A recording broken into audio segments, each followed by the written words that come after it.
Hey YouTube, welcome back.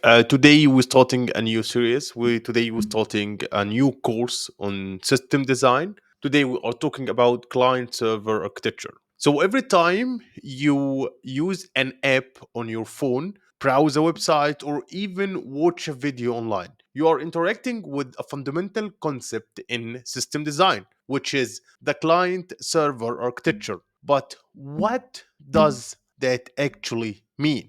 And today we will talk about that. First, we have the client. Let's focus on this one for now.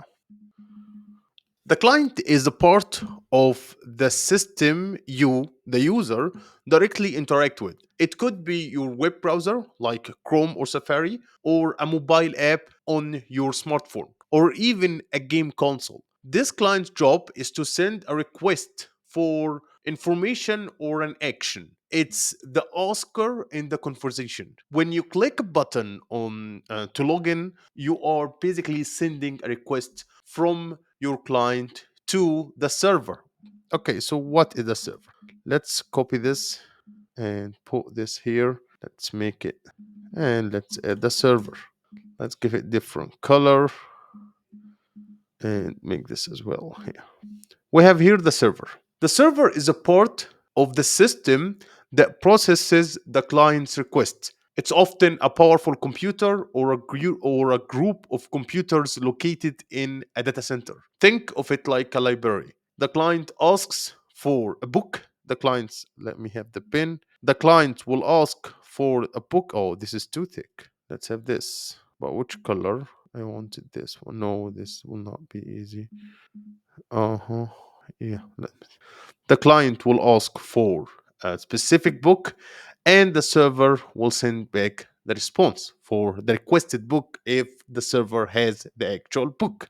So when the server receives a request from the client, it processes the information and then sends back a response. This response contains a data the client asked for, like the results of a profile page, or maybe reasons for why this request was failed if the data is not available, or if the client doesn't have the authorization to access this kind of data.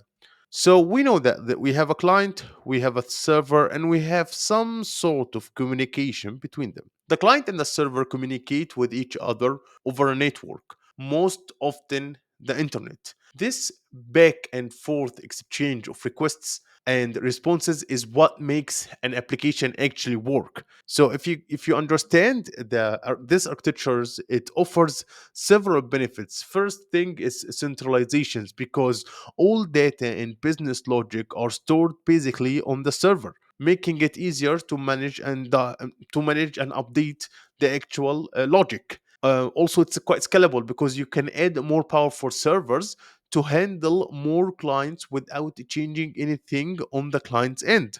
Also, it's quite secure because you can implement strict security measurements on the server to protect your data from hackers and stuff like that. So yeah, that's it. It's a pretty short video, and we are actually planning to make short videos yeah, from now on. We will not make long videos at all. So yeah, remember, this is a simple dance. The client will ask and the server will respond, or the server will answer. This simple elegant model is the foundational of for almost every application you use today. And in your system designer view, there is 100% guarantee that you are going to use the client server architecture. So that's it for this video, and see you in the future.